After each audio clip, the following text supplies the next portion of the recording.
Yo guys, kalian pasti udah pernah dengar tentang revolusi Kuba kan?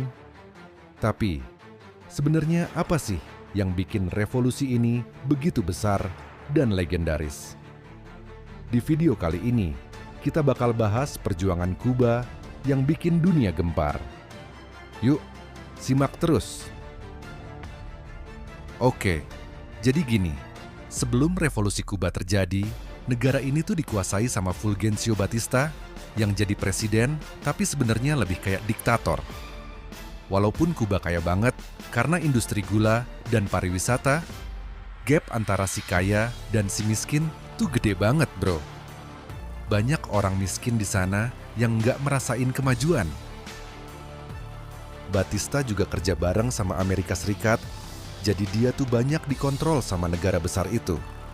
Banyak rakyat Kuba yang ngerasa kayak nggak punya suara sama sekali, dan mereka makin kesal karena perbedaan sosial yang makin parah.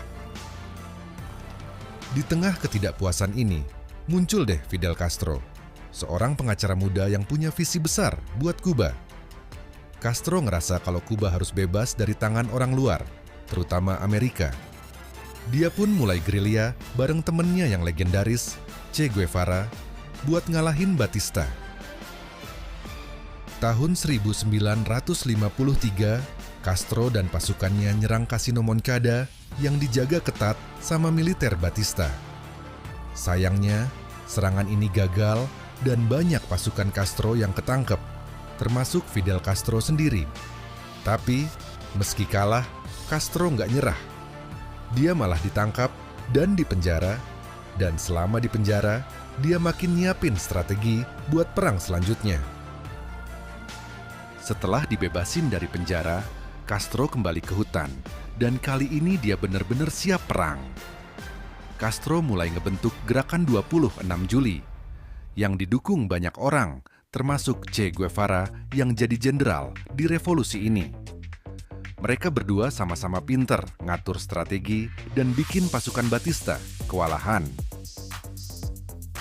Setelah bertahun-tahun bertempur, pasukan revolusioner ini akhirnya berhasil masuk ke Havana pada 1 Januari 1959 dan Batista kabur ke luar negeri.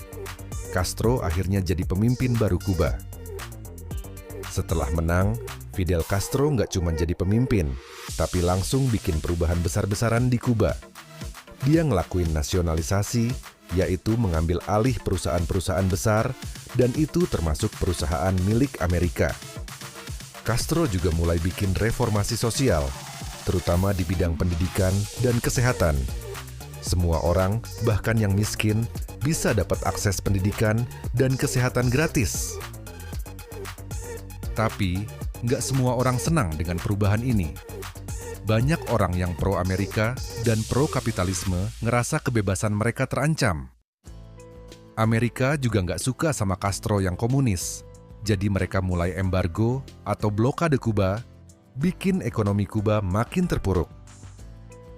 Walaupun Kuba masih sering dihadapkan dengan banyak tantangan, terutama masalah ekonomi karena embargo, revolusi Kuba tetap jadi simbol perjuangan dan pemberontakan.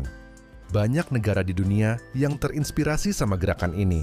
Dan yang jelas, Kuba jadi negara komunis pertama di Amerika Latin. Dan meskipun Castro udah meninggal pada 2016, revolusi Kuba tetap jadi babak sejarah yang nggak bakal terlupakan. Negara ini jadi bukti kalau rakyat yang bersatu bisa ngubah nasib mereka. Walaupun tantangannya berat banget. Jadi guys, itulah kisah singkat tentang revolusi Kuba. Gimana menurut kalian? Menarik banget kan?